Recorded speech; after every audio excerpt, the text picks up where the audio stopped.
Bismillahirrahmanirrahim.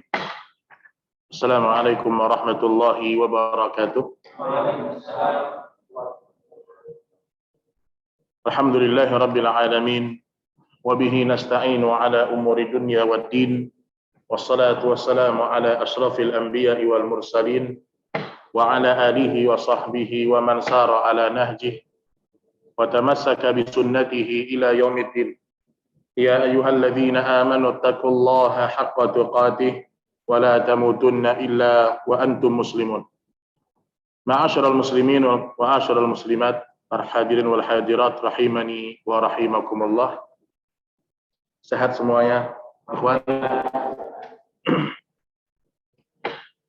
Baik, alhamdulillah pada siang hari ini Allah Subhanahu wa taala mudahkan kita untuk kembali mempelajari sebahagian dari ayat-ayat Allah Subhanahu wa taala, sebahagian dari hadis-hadis Rasulullah sallallahu alaihi wa ala alihi wasallam. Tapi pada pertemuan yang lalu kita sudah membahas terakhir di bab yang kelima ya. Bab yang kelima yaitu dakwah kepada kalimat la ilaha illallah. Sekarang kita masuk kepada bab yang keenam, yaitu ditulis oleh penulis kitab Tafsir Tauhid dan Syahadat La Ilaha Illallah. Kalau pertemuan yang lalu, di bab yang kelima, itu perintah untuk menjadikan dakwah prioritasnya adalah Tauhid.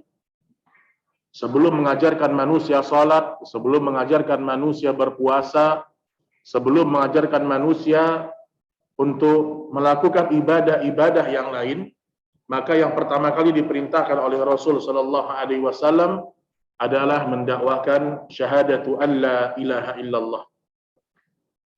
Baik, kita masuk pada firman Allah di dalam surah Al-Isra ayat 57.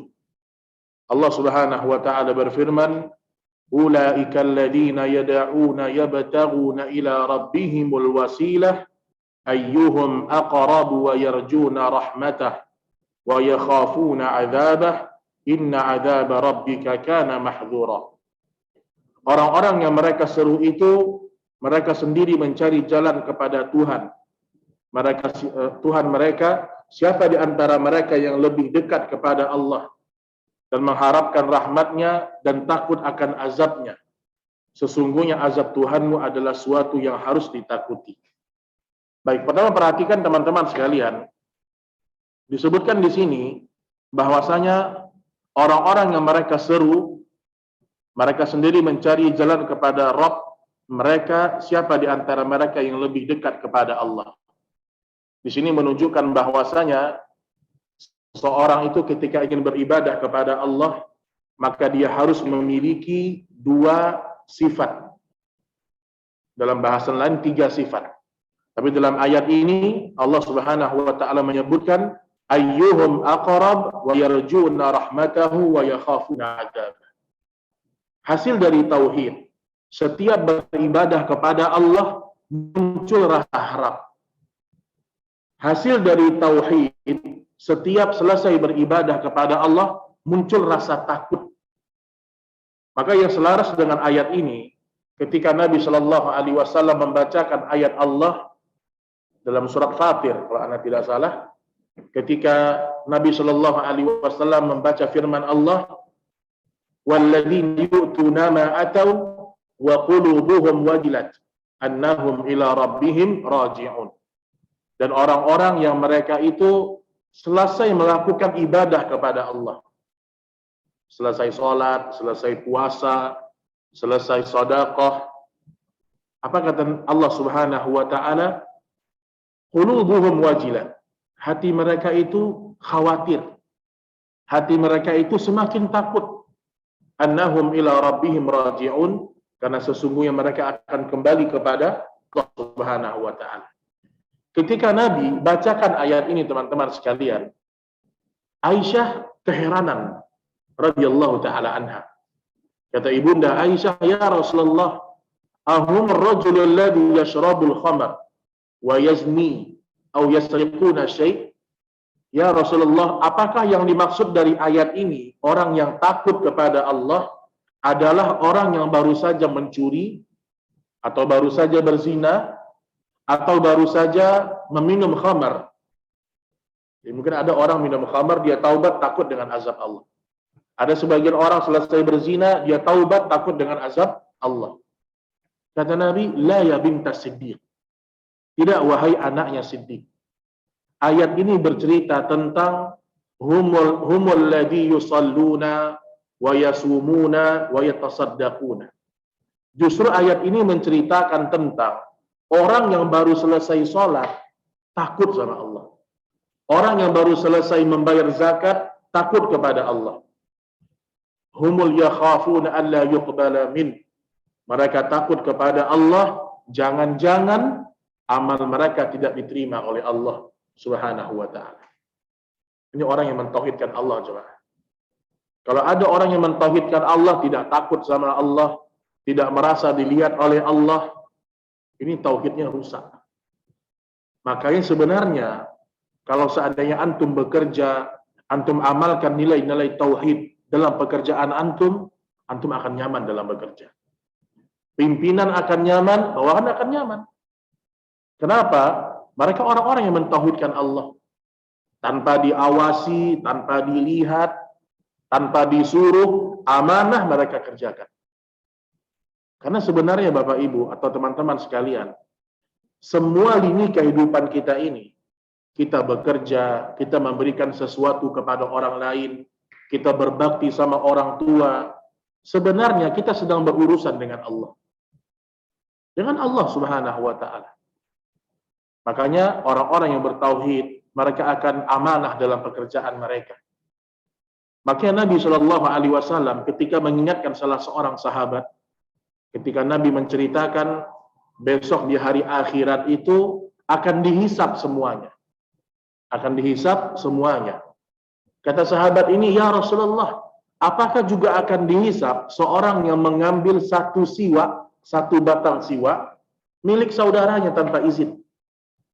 Berapa harga batang siwak itu sekarang? Kalau ke Timur Tengah tuh dibagi-bagi itu gratis. Kata Nabi Shallallahu Alaihi Wasallam, na'am. Hatta batang siwak yang kita ambil bukan milik kita, ada pertanggungjawaban di sisi Allah Subhanahu Wa Taala. Sekarang bayangkan kalau yang kita ambil 1 juta, 100 juta, bahkan lebih daripada itu. Makanya orang-orang yang mentauhidkan Allah selalu takut, selalu merasa diawasi oleh Allah.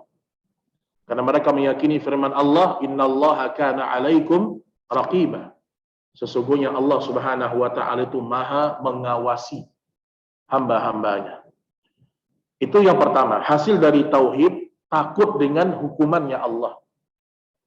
Kemudian yang kedua, hasil dari tauhid pada ayat ini, wa yarjuna rahmatah. Mereka selalu mengharapkan rahmatnya Allah tabaraka wa ta'ala. Rahmatnya Allah. Yang selalu mereka harapkan ridhanya Allah. Yang selalu mereka harapkan ganjarannya Allah. Syekh Muhammad bin Shalih Al-Utsaimin ketika menafsirkan ayat ini, di antaranya beliau menyebutkan begini. Ketika kita beribadah, teman-teman, selalu tanamkan di diri kita, saya ingin mendapatkan keutamaan ibadah ini. Contoh ya, contoh. Apa keutamaan sholat sunnah fajar? Apa keutamaannya? Mendapatkan apa kata Nabi? Dunia dan seisi. Itu maksudnya gimana? Maksudnya gimana? Jadi kalau kita sholat sunnah 2 rakaat, lebih baik daripada dunia dan seisinya. Itu gimana penjelasannya kira-kira?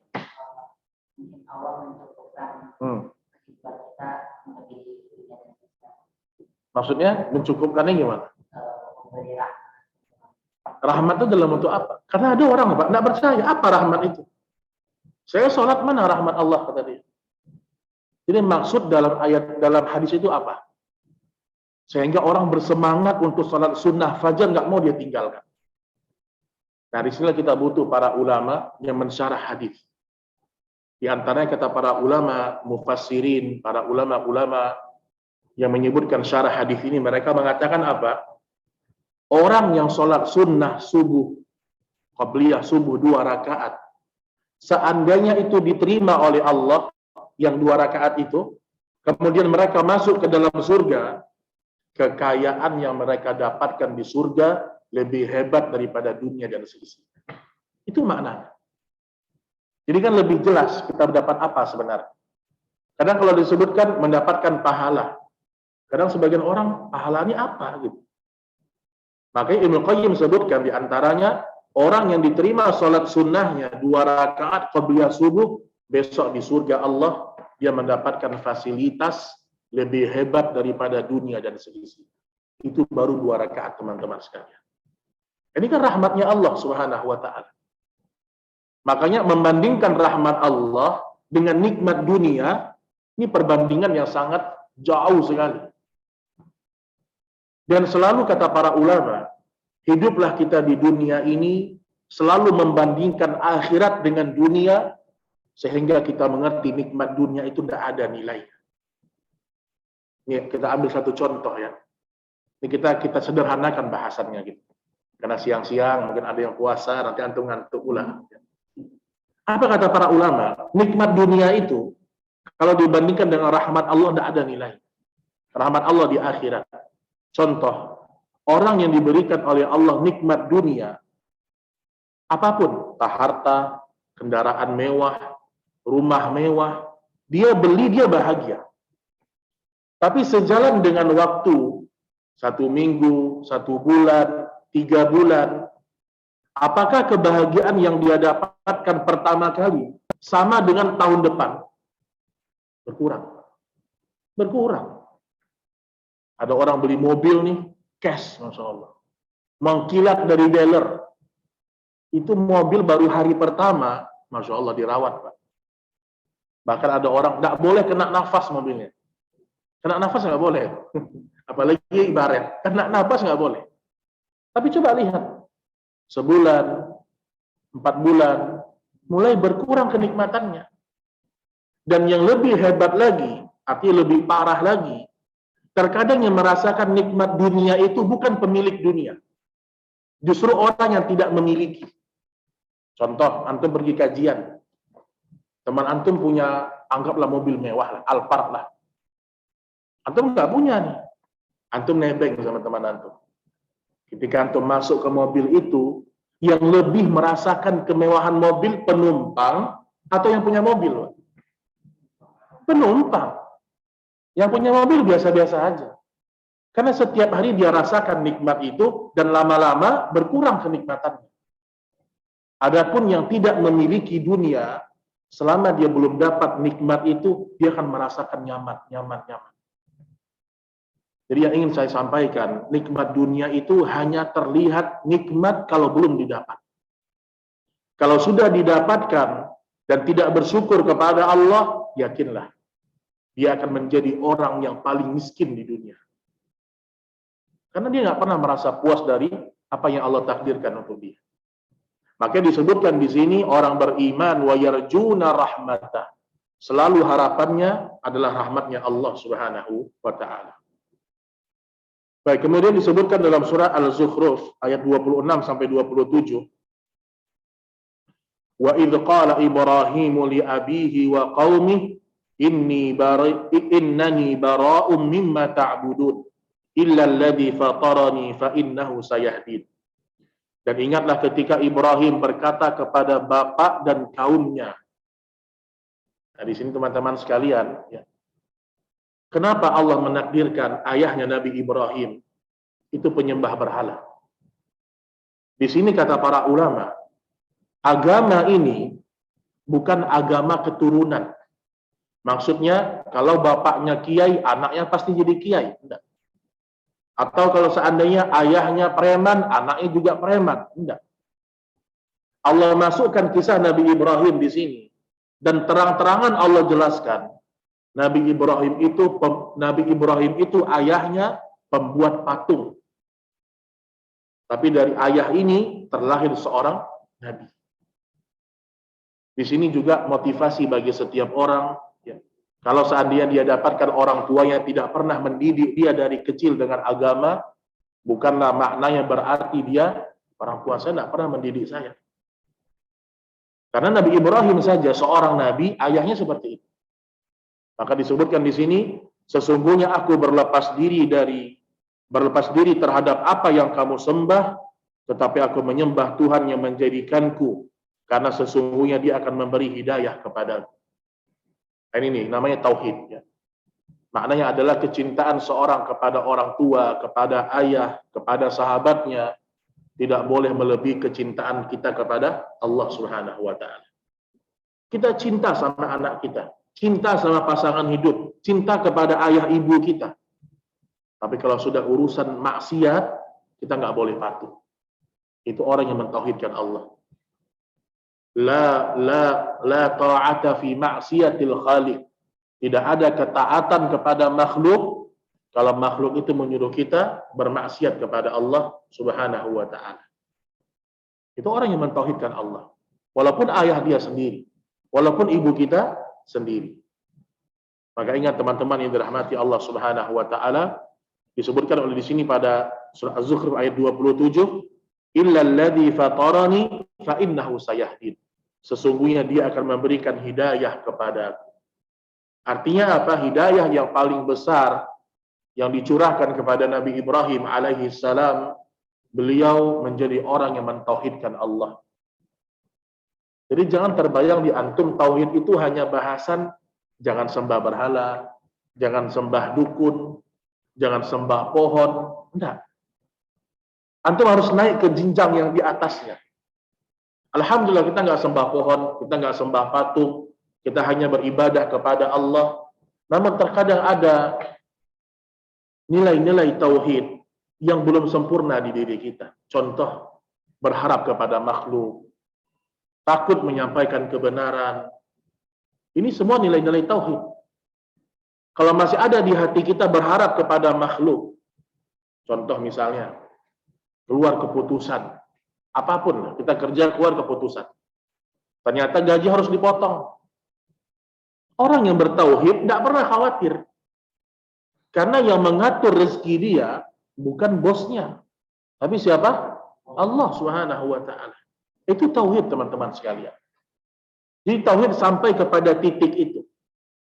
Sampai kepada titik itu. Berharap hanya kepada Allah. Bertawakal hanya kepada Allah. Coba perhatikan. Kebanyakan orang yang stres. Kemudian harus ke psikiater, psikolog. Kenapa? Karena tawakal yang tidak ada pada diri dia. Tidak ada tawakalnya. Orang bertauhid beda. Semua musibah dunia, kalau terjadi dalam diri dia, dia cukup mengatakan qaddarullah ma syaa fa'al. Selesai. Dia nggak ungkit, dia nggak mengatakan seandainya, enggak. Karena yang membuat musibah semakin berat, manakala seorang berusaha melawan takdirnya Allah. Itu musibah jadi makin berat. Contohnya kita di rumah sakit. Ada pasien datang bawa ibunya, kemudian qadarullah meninggal. Terus dia nyalahin dokter, atau nyalahin rumah sakit, atau menyalahkan sikap dia sendiri. Kenapa saya terlambat? Kenapa begini? Seandainya begini. Ketika orang melawan takdirnya Allah yang sudah terjadi, siap-siap. Selamat menjadi orang yang hatinya selalu sempit. Selamat menjadi orang yang tidak pernah bahagia. Agama sederhana. Terjadi sesuatu yang tidak sesuai dengan target kita, impian kita, walau itu sesuatu yang baik menurut kita, Nabi suruh kita mengucapkan qaddarullah wa ma syaa fa'al. Ini sudah takdirnya Allah. Allah Maha berkehendak atas apapun yang Dia mau. Ini dia, teman-teman yang dirahmati Allah Subhanahu wa Ta'ala, namanya hidayah. Hidayah itu yang paling mahal dalam hidup kita. Baik, kemudian disebutkan juga dalam surah At-Taubah, ittakhadhu ahbarahum wa ruhbanahum arbaban min dunillah wal masih ibn Maryam wa ma umiru illa liya'budu ilahan wahida la ilaha illahu subhanahu amma yusyrikun. Mereka menjadikan orang-orang alimnya dan rahib-rahibnya dan rahib-rahib mereka sebagai Tuhan selain Allah. Kita berhenti dulu di titik sini. Orang-orang Yahudi, orang-orang Nasrani, dan orang-orang musyrikun pada umumnya, yang mereka jadikan tandingan Allah itu orang-orang alim. Ini kita pengen bedakan antara orang yang berbuat syirik di masa sekarang dengan orang yang berbuat syirik di masa dulu. Dua-duanya salah. Tapi ada yang lebih parah gitu loh.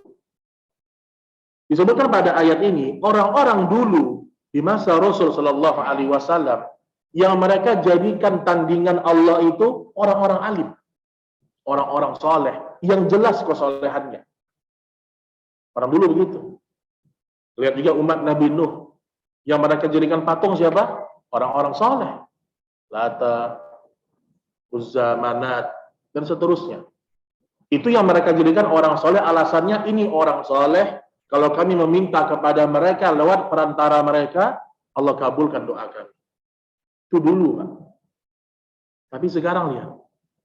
Sekarang orang berbuat syirik bukan kepada orang soleh lagi. Kadang-kadang orang gila, subhanallah. Orang gila mereka anggap sebagai wali Allah. Wali Majnun, Masya Allah. Wali Majnun, iya, Pak. Dan subhanallah Bapak Ibu ya. Dan orang-orang kalau sudah terlalu cinta nih sama gurunya, apapun yang gurunya lakukan, itu bisa dibenarin sama dia. Contoh, saya lihat ada sebuah video ya di YouTube, nggak tahu dari negeri mana. Dia bilang, kalau kalian-kalian ini minum khamar, memang diharamkan Allah. Tapi kalau yang meminum guruku, ini khamar, ibarat ini khamar, diminum sama gurunya, khamar tadi jadi air zam-zam. Mantap nggak Pak? Kalau guru saya yang minum, jadi air zam-zam, khamar itu. Ada orang yang percaya. Alasan dia apa? Kita berhusnuzon kepada orang soleh. Kita berhusnuzon kepada Allah, kepada wali-walinya Allah. Nggak mungkin mereka bermaksiat. Mungkin Allah jadikan khamar seperti air zam-zam bagi mereka. Ini orang zaman sekarang. Jadi masih mending zaman dulu model kesyirikannya, walaupun sama-sama salah. Orang dulu yang mereka sembah, itu orang-orang alim. Orang-orang yang memang dikenal kesolehannya. Kalau sekarang, subhanallah. Dan telah sampai informasi kepada kita dari ustadz-ustadz kita ya, beliau punya teman orang India,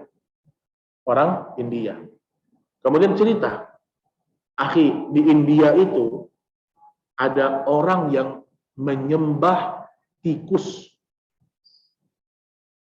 Jadi beliau berjumpa, ini ustadz dari Jami'ah Islamiyah ya, di Madinah, beliau berjumpa dengan orang-orang dari India. Dia cerita, di negeri kami di India ada orang sembah tikus, minta sama tikus. Aneh nggak Pak? Dan lebih aneh lagi, di Indonesia ada orang menyembah cicak. Aneh kita di India itu, di Indonesia lebih aneh lagi. Ya itu ada. Kita pernah mendapatkan informasi ada sekelompok orang yang menyembah cicak. Bayangin itu. Pelaku kesyirikan itu sangat jauh dari namanya kecerdasan. Orang-orang yang jauh dari kecerdasan. Makanya kalau sudah dosa syirik, itu bisa menimpa siapa saja. Apakah antum kira yang datang ke dukun itu orang-orang yang tidak sekolah? Itu orang-orang yang berilmu, paham dengan ilmu dunia, datang ke dukun. Makanya kalau orang sudah terkena dosa syirik, maka tidak pandang bulu. Siapapun bisa jatuh kepada dosa kesyirikan. Baik itu dia di penggalan ayat yang pertama, mereka menjadikan orang-orang alimnya dan rahib-rahib mereka sebagai Tuhan selain Allah. Dan juga mereka mempertuhankan Al-Masih putra Maryam. Padahal mereka hanya disuruh menyembah Tuhan yang Maha Esa, tidak ada Tuhan yang berhak disembah selain Dia, Maha Suci Allah dari apa yang mereka persekutukan. Tuhan kita ganti dengan kalimat Rabb, mungkin lebih bagus ya. Jadi disebutkan di sini juga sebagian orang mereka menjadikan Al-Masih putra Maryam. Al-Masih putra Maryam disembah kepada atau disembah sebagai tandingannya Allah Subhanahu wa taala. Bapak Ibu sekalian, teman-teman sekalian, yang membuat atau hal-hal yang membuat orang jatuh kepada kesyirikan itu telah diwanti-wanti oleh Nabi Shallallahu Alaihi Wasallam. Dimulai dari pujian. Nabi Shallallahu Alaihi Wasallam tidak senang dipuji berlebihan, tidak senang. Jangan kita kira Nabi itu kalau dipuji-puji, engkau cahaya kami, engkau pemberi kami, engkau segala, Nabi senang, enggak. Disebutkan dalam sebuah riwayat ada salah seorang memuji-muji Rasul berlebihan. Apa kata Nabi Shallallahu Alaihi Wasallam? Tatruni kama atratan Nasara Isa bin Maryam. Wahai kalian semuanya, jangan puji aku berlebihan. Sebagaimana orang-orang Nasrani memuji Isa berlebihan di atas kedudukan Isa yang sebenarnya. Tapi katakanlah aku adalah hamba Allah dan utusannya. Jadi hati-hati dengan salawat-salawat, dengan zikir-zikir, yang kadang-kadang maknanya berlebih-lebihan. Makanya pujian kepada Rasul tetap kita lakukan. Tapi pujian kepada Rasul ada yang layak dan ada yang tidak layak. Terkadang pujian kepada Rasul melebihi pujian kepada Allah Subhanahu wa Ta'ala. Ini semua diharamkan dalam agama kita. Makanya orang-orang Nasrani memiliki sebuah sifat utama yang dimana kita berlindung setiap sholat, teman-teman. Ketika antum membaca ihdinas siratal mustaqim, berikan aku jalan yang lurus, kita berlindung dari dua sifat. Sifatnya Yahudi, mereka memiliki ilmu tapi tidak mau beramal. Yahudi itu tahu loh, Islam itu benar, ini Nabi Muhammad utus, mereka tahu. Tapi mereka ingkar. Karena mereka istikbaran fil ard, karena mereka punya sifat sombong. Disebutkan dalam sebuah riwayat, ada seorang Yahudi yang bertanya kepada Abu Sa'id Al-Khudri radhiyallahu taala anhu. Apa kata Yahudi ini? Wahai Abu Sa'id, bukankah Nabi kalian telah mengajarkan kepada kalian semua permasalahan hidup? Ini Yahudi ngomong nih. Kami tahu Nabi kalian Muhammad Shallallahu Alaihi Wasallam telah mengajarkan kepada kalian semua problematika hidup. Kata Abu Sa'id Al-Khudri, Nabi kami telah mengajarkan kepada kami semua perkara hatal khira', sampai hal yang berkaitan dengan masalah buang hajat. Jadi orang yang bertauhid itu, teman-teman, dia nggak butuh petunjuk selain Al-Quran dan Sunnah. Nggak butuh. Selama yang kita inginkan kebaikan, solusinya ada di Al-Quran. Kita ingat. Semua masalah hidup kita ini, semuanya solusinya ada di Al-Quran. Apapun. Masalah ekonomi, masalah keluarga, masalah mencari nafkah, semua ada di Al-Quran dan hadis Rasul Sallallahu Alaihi Wasallam. Cuman kita jarang mau membuka-buka Al-Quran. Jarang kita ingin melihat apa makna dari ayat ini, apa faedah dari ayat ini. Kalau kita melihat dari riwayat-riwayat Rasul Sallallahu Alaihi Wasallam, kata para ulama, kebanyakan Nabi Sallallahu Alaihi Wasallam itu kalau memberikan tausiah kepada sahabat, itu kebanyakan materinya apa? Ta'ammulat, renungan-renungan terhadap ayat-ayat Al-Quran. Itu yang paling banyak kajian Rasul Sallallahu Alaihi Wasallam. Ayat ini maknanya apa? Ayat ini faedahnya apa? Ayat ini mengambil pelajaran seperti apa? Ta'ammulat, renungan terhadap ayat-ayat Al-Quranul Karim. Makanya jadikan Al-Quran itu benar-benar petunjuk pedoman. Perasaan, akal, buang jauh-jauh.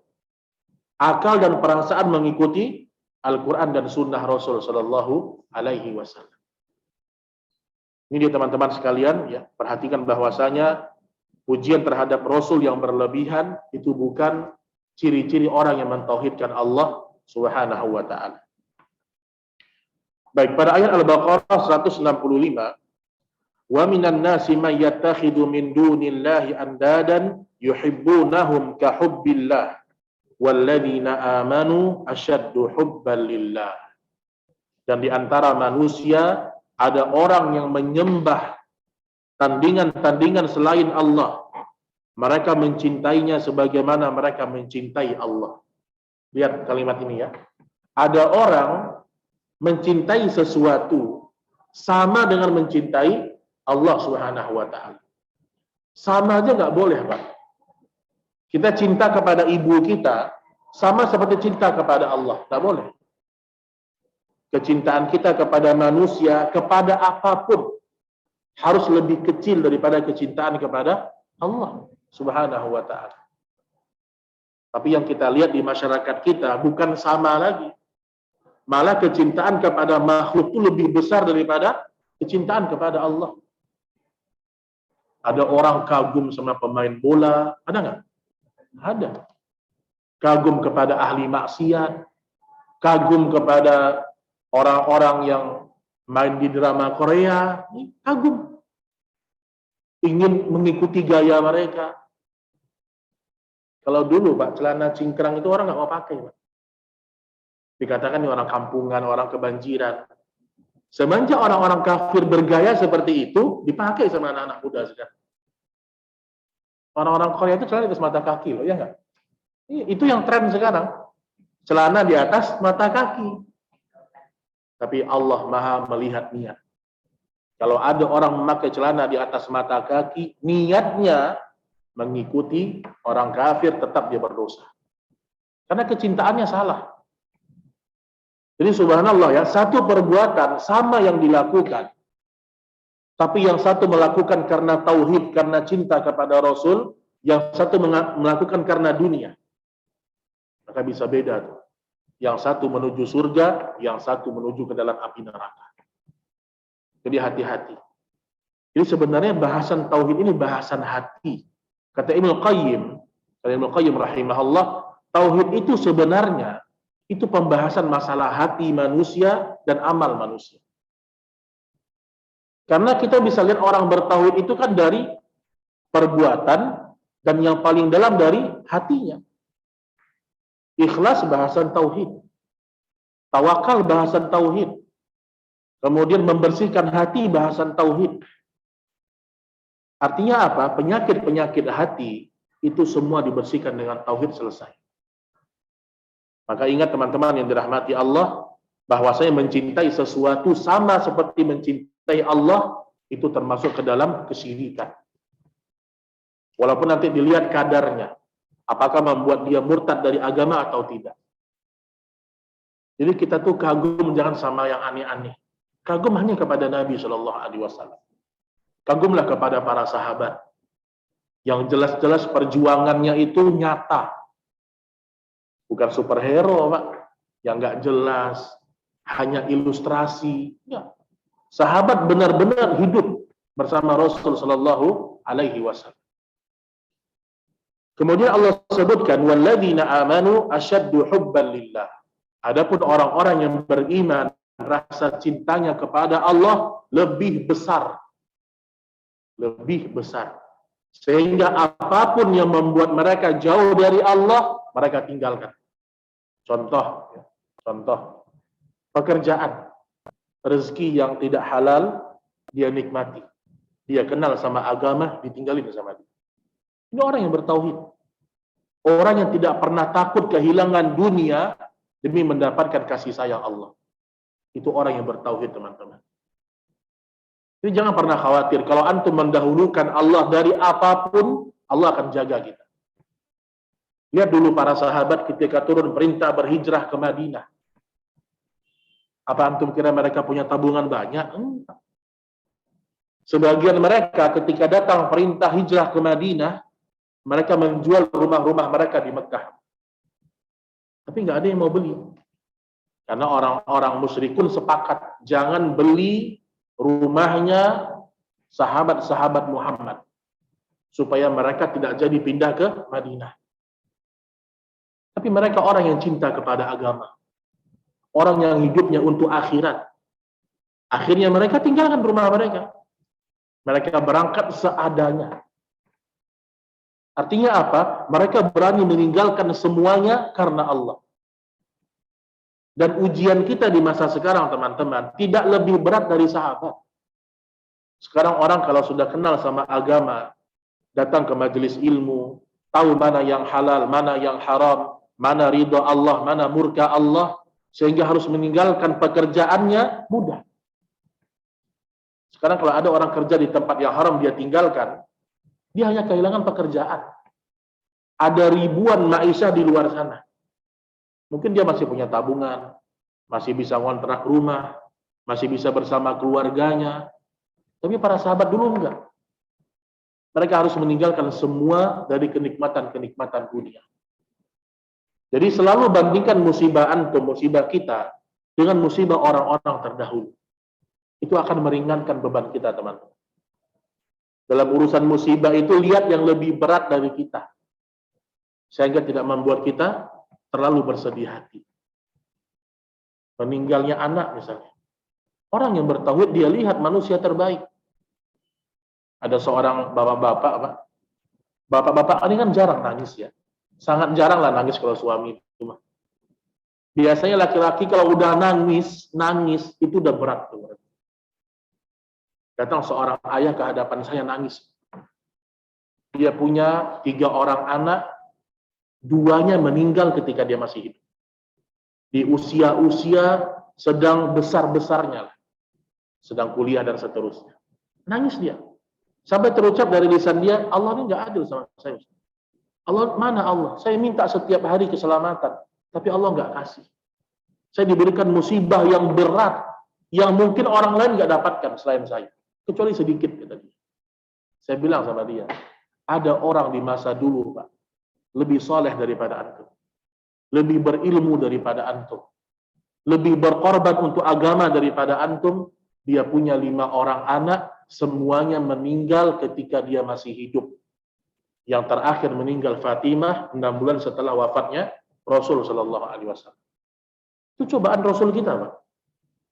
Punya sekian banyak anak, semuanya meninggal sebelum beliau meninggal dunia. Itu musibah yang berat kan? Berat. Tapi dia orang yang bertauhid, Rasul Shallallahu Alaihi Wasallam. Rasul meyakini bahwasanya musibah semuanya ringan kalau bukan musibah agama. Rumah terbakar, kehilangan anak, bercerainya suami istri, penyakit, ini semua ringan. Kalau orang sudah yakin dengan tauhid, saya hidup di dunia sebentar. Kan sering anak ingatkan, kita ini akan sadar pendeknya kehidupan dunia kapan? Nanti di padang mahsyar. Sekarang kan hitungannya 60 tahun, 1 tahun 12 bulan. Ini kalau bahasa kitanya, ini hitungan palsu semuanya. Kapan hitungan yang sebenarnya? Besok di akhirat. Ketika manusia bangkit di padang mahsyar, Allah bertanya sama penduduk mahsyar, qalu kam labithtum fil ardi adada sinin. Wahai penduduk mahsyar, berapa tahun kalian hidup di dunia? Penduduk mahsyar semua sepakat menjawab 1 hari atau sebagian dari hari. Kita besok ditanya sama Allah nih, berapa tahun ente hidup di dunia? Kita nggak jawab 60 tahun, Pak. Kita akan jawab sebagian dari hari, ya Allah. Nah, kata Ibnu Qayyim, sering-sering ingat hari yang sebenarnya. Berarti kalau orang umurnya 1000 tahun, 1 hari di akhirat. Itu umatnya Nabi Nuh alaihissalam. Kalau 1000 tahun, 1 hari, hitungannya di akhirat. Sekarang kalau 60 tahun umur kita, itu berapa jam kita hidup di dunia nih? Sampai 2 jam? Nggak nyampe 2 jam, kayak kalau dihitung nggak nyampe 2 jam. Mungkin 1,5 jam. Nah, kata Ibnu Qayyim, ingat-ingat, engkau hidup di dunia ini sebenarnya hanya 1,5 jam. Di situ ada anakmu yang meninggal. Mungkin engkau kehilangan sebagian dari hartamu. Engkau disuruh untuk menegakkan sholat hanya 1,5 jam. Disuruh bersabar 1,5 jam oleh Allah. Sekarang nggak terasa, besok akan kerasa di akhirat. Ternyata saya 1,5 jam cuma hidup di dunia. Kenapa saya tidak sholat? Kenapa saya tidak semakin rajin membaca Al-Quran? Kenapa saya tidak tinggalkan riba dulu di dunia? Hanya 1,5 jam. Nah, ini orang yang jiwanya sampai kepada keyakinan kepada Allah Subhanahu wa Ta'ala yang sangat dalam. Maka dulu para sahabat, ketika tauhid mereka sudah bagus, apapun musibah dunia ringan bagi mereka. Yang berat bagi mereka hanya kematian Nabi Muhammad Shallallahu Alaihi Wasallam sehingga membuat mereka sebahagian lupa dengan ayat bahwasanya Rasul pun akan meninggal dunia. Itu jiwa tauhid, teman-teman sekalian. Baik, kita masuk pada hadis riwayat Imam Muslim rahimahullahu taala. Nabi Shallallahu alaihi wasallam bersabda, "Man qala la ilaha illallah wa kafara bima yu'badu min dunillah, haruma maluhu wa damuhu wa hisabuhu 'ala Allah." Barang siapa mengucapkan la ilaha illallah dan mengingkari sesembahan selain Allah, haramlah harta dan darahnya. Artinya siapapun kita lihat mengucapkan la ilaha illallah, otomatis langsung haram darah dan hartanya. Maksudnya apa? Kita nggak boleh ngambil harta dia dengan zalim, nggak boleh kita bunuh dia. Nah, ingat kalimat berikutnya, wa hisabuhu 'ala Allah, dan perhitungannya di sisi Allah. Ini ada beberapa penjelasan, teman-teman sekalian. Yang pertama, kalau ada orang mengucapkan kalimat syahadat atau kalimat la ilaha illallah, dia sudah muslim. Dia sudah muslim. Urusan dia dusta atau tidak, hisabuhu 'ala Allah. Perhitungannya kita kembalikan kepada Allah. Jadi misalnya ada seorang laki-laki tiba-tiba nggak pernah ke majelis ilmu, nggak pernah kenal dengan orang Islam, masuk Islam tiba-tiba. Ternyata diusut minggu depan dia mau nikah sama wanita muslimah misalnya. Kita sebagai muslim nggak boleh kita bilang itu masuk Islam gara-gara mau nikah, nggak boleh. Zahirnya dia sudah masuk Islam, ya sudah. Darahnya haram kita tumpahkan. Kemudian hartanya haram kita ambil. Urusan dia bohong, kata Nabi apa? Wa hisabuhu 'ala Allah. Perhitungan nanti di hari akhirat. Makanya tugas manusia itu hanya melihat zahir yang dilihat. Dan ingat teman-teman sekalian, orang yang bertauhid bukan orang yang cepat menyimpulkan sebuah kejadian, apalagi kila waqal, katanya. Jadi ada seorang menyampaikan kepada saya, Pak, Ustadz, di daerah Sumbar sekarang mulai banyak laki-laki homoseksual. Sumbar, di daerah Padang katanya gitu. Terus saya tanya, antum dengar berita dari mana? Ya katanya gitu, Ustaz. Nah, katanya ini paling dibenci oleh Rasul. Kata Ibnu Qayyim apa? Seorang muslim itu hidup jelas. Apa yang dilihat di depan mata, apa yang dilihat di kanan, di kiri, di belakang, itulah kita hidup. Sekarang kalau kita ke Sumbar, kita lihat di depan mata kita nggak ada orang homo, kiri kanan nggak ada orang homo, di belakang nggak ada orang homo, itu nggak ada. Sampai berita itu benar-benar disampaikan oleh orang yang fiqh, yang terpercaya. Jadi jangan cepat-cepat untuk menyimpulkan sebuah berita, apalagi nggak jelas beritanya dari mana. Makanya ikhwan dan akhwat rahimani wa rahimakumullah, orang beriman hidupnya apa yang dia lihat, apa yang dia rasakan. Jadi kalau ada orang masuk Islam, jangan ditunda-tunda. Pernah saya dapat informasi, Pak, ada seorang ingin masuk Islam, datang ke Ustadz, saya mau masuk Islam, tolong tuntun. Kata Ustadznya, kamu nih benar nggak pengen masuk Islam? Ya udah, dikasih buku Minhajul Muslim, kamu baca dulu nih Minhajul Muslim. Ya keburu meninggal, Pak, suruh baca Minhajul Muslim. Makanya dalam Islam, orang kalau mau masuk Islam langsung Islamkan. Jangan tunda-tunda. Nggak perlu ada acara walimah, nggak perlu ada acara formal, nggak perlu. Langsung syahadatkan. Adapun nanti mungkin formalitas di masjid itu silahkan lah. Tapi langsung ucapkan dia syahadat, tuntun dia syahadat. Kata Syekh Utsaimin, kalau dia meninggal dunia karena kita mengundur-undur menuntunnya, kita bisa berdosa. Kadang nunggu sertifikat lah dulu, nunggu orang berkumpul, nanti aja waktu zuhur. Ini menunda-nunda. Dan urusan yang namanya orang itu jujur atau tidak bukan tugas kita. Bukan tugas kita.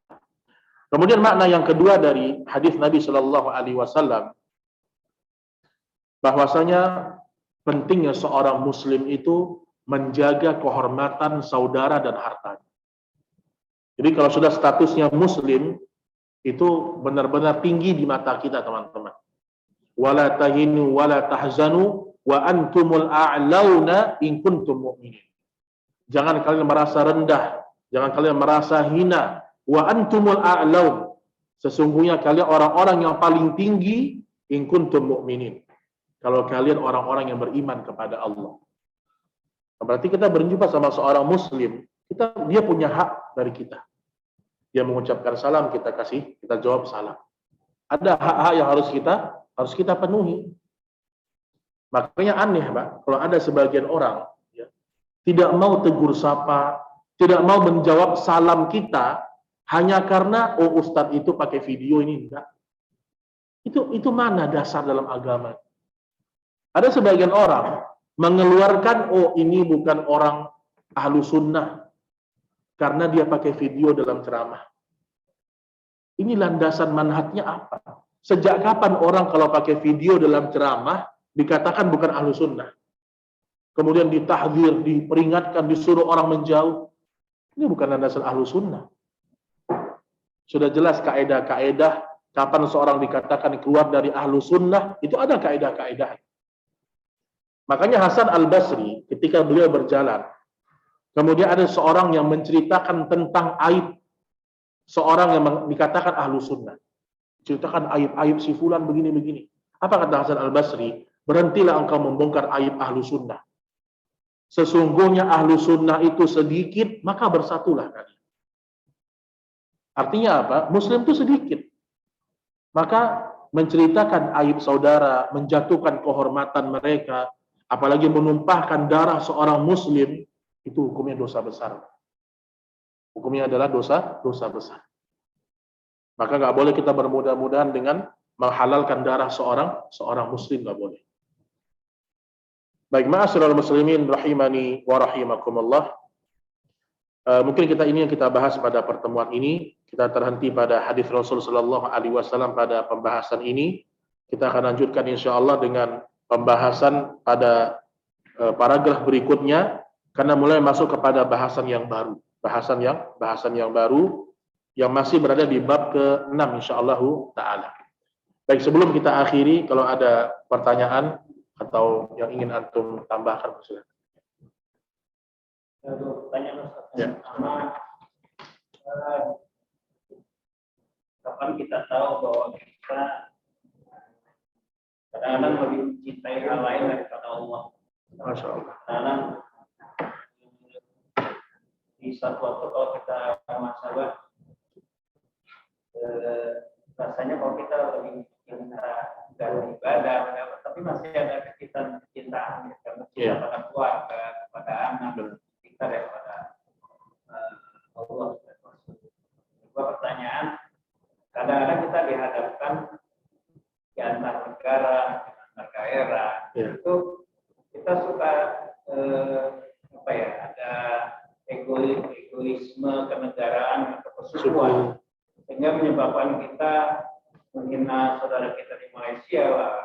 Jadi sampai pada tahap peperangan. Padahal sesama muslim. Bolehkah kita misal negara memerintahkan kita atau daerah, ayo perangi Malaysia. Kita sesama muslim ya. Di zaman tahun 65 kan terjadi seperti itu. Barakallahu fiik. Nah, ikhwan dan akhwat rahimani wa rahimakumullah. Yang pertama, kapan kita tahu diri kita lebih mencintai dunia daripada mendahulukan Allah Subhanahu wa taala? Yang pertama, kalau muncul perasaan itu, bersyukur sama Allah. Karena ada orang yang tidak pernah merasa-rasakan itu.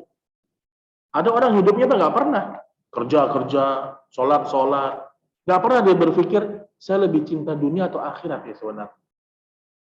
Nah, makanya munculnya perasaan kapan saya cinta kepada dunia melebihi cinta kepada Allah. Ini perasaan yang harus kita bersyukur kepada Allah Subhanahu wa taala. Kemudian yang kedua, jawabannya sederhana dari Syekh Utsaimin rahimahullah.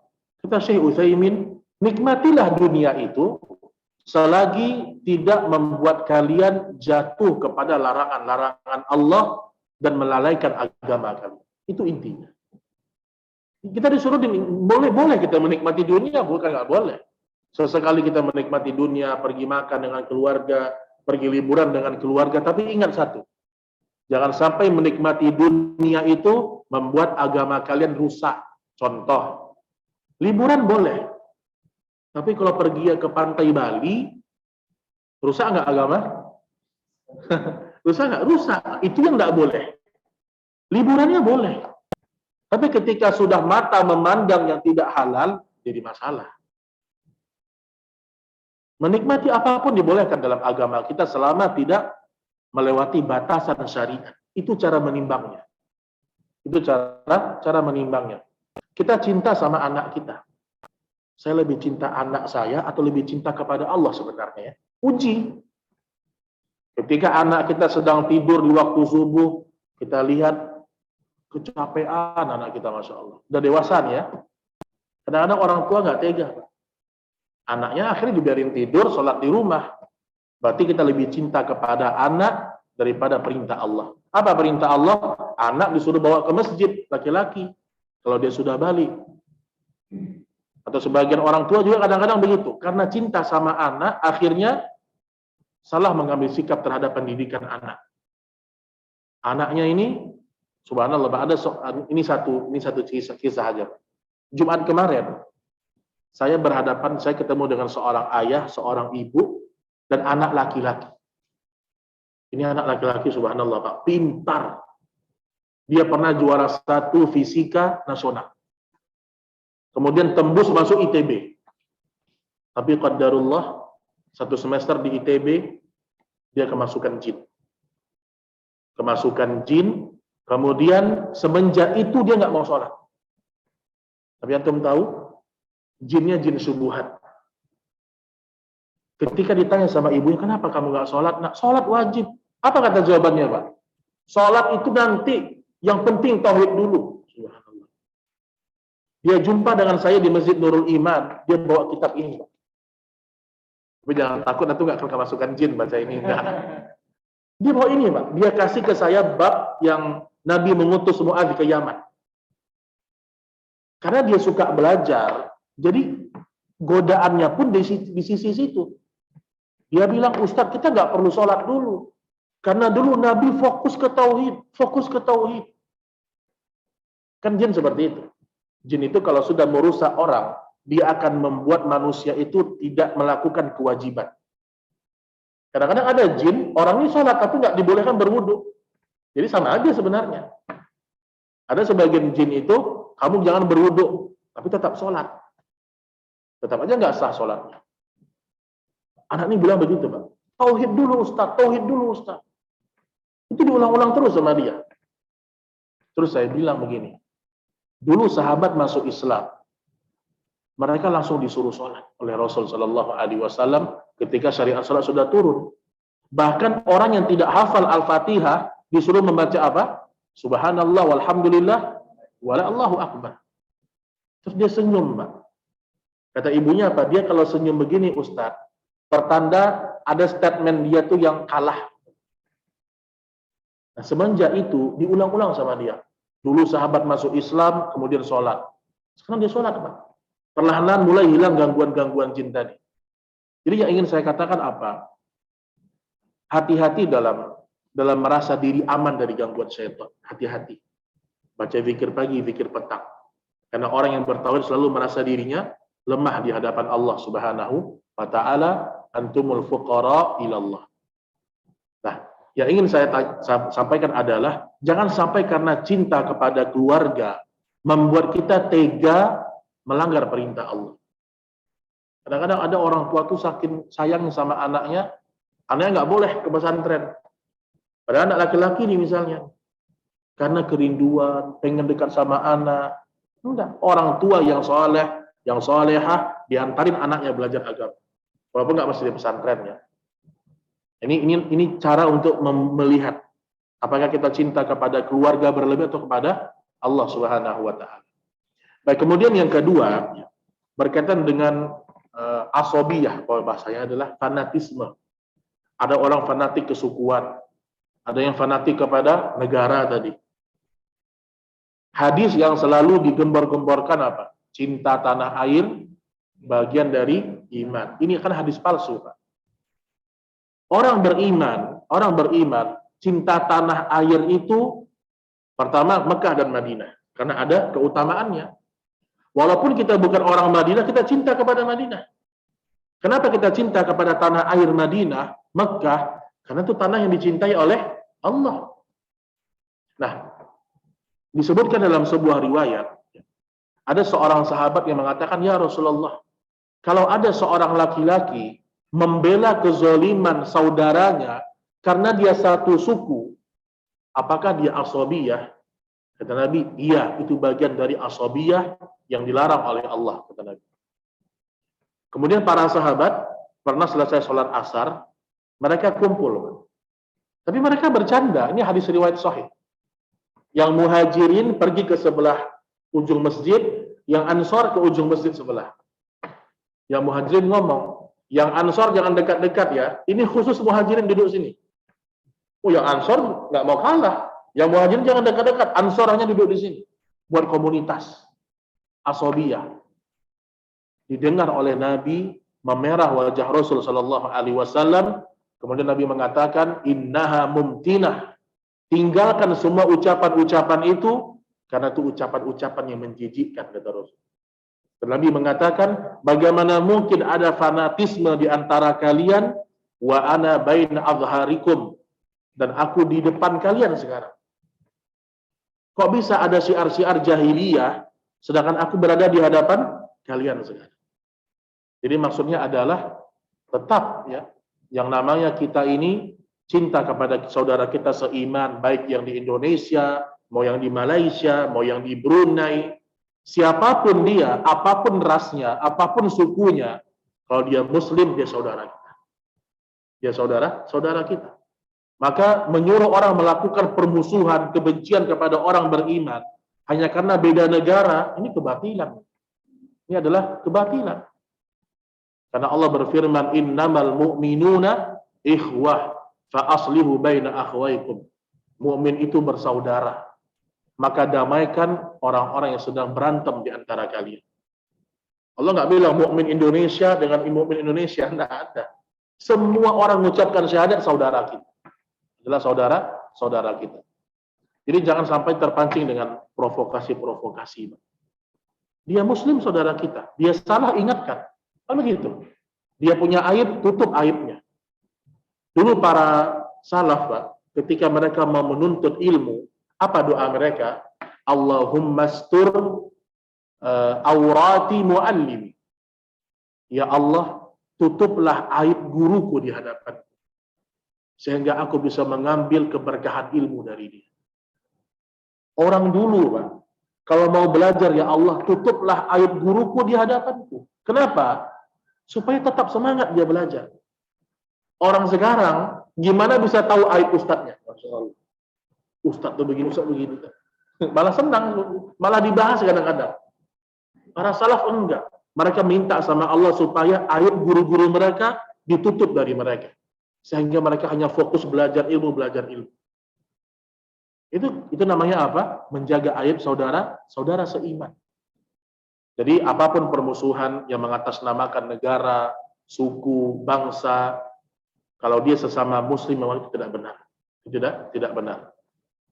Jadi cinta kita kepada saudara kita itu, Pak, seperti sebuah bangunan. Seperti satu anggota tubuh, kata Rasul. Bahkan dalam Islam nih, kalau kita punya abang kandung nih, dari ayah yang sama, dari ibu yang sama, tapi abang kita tidak beriman. Lebih besar kedudukan teman kita yang muslim daripada abang kita. Contoh, perhatikan. Abang kandung nih, tapi dia nggak beriman sama Allah, sementara kita punya teman di kantor muslim. Lebih harus kita muliakan yang muslim. Walaupun itu adalah abang kandung kita yang nggak beriman. Itu bukan saudara kita lagi. Buktinya apa? Kalau orang itu murtad dari agama, dia nggak mendapatkan warisan, dan dia tidak boleh menerima warisan. Itu dalam agama. Putus langsung tali persaudaraan yang namanya ukhuwah Islamiyah udah nggak ada. Nah, ini perlu diperhatikan tingginya kedudukan seorang muslim di sisi Allah Subhanahu wa taala. Wallahu taala a'lam. bissawab. Baik, masih ada? Ya, mungkin kita cukupkan, 1:30 kurang insyaallah taala. Mudah-mudahan apa yang kita sampaikan pada pertemuan ini berbuahkan amalan. Jadi teman-teman, mungkin terakhir yang kita harapkan dari kajian tauhid ini adalah amal kehidupan sehari-hari. Dengan antum belajar tauhid, kita semakin jujur, semakin amanah, semakin fokus, semakin menyebarkan kebaikan. Itu yang kita belajar tauhid ini. Ilmu jangan sampai hanya di hafalan, hanya di pikiran. Ilmu harus sampai pada pengamalan. Karena ilmu yang sebenarnya adalah yang diamalkan, yang dipraktekkan. Wallahu ta'ala a'lam bishawab. Aqulu qawli hadza, subhanakallahumma wa bihamdik, asyhadu an la ilaha illa anta, astaghfiruka wa atubu ilaik. Wassalamualaikum warahmatullahi wabarakatuh. Waalaikumsalam.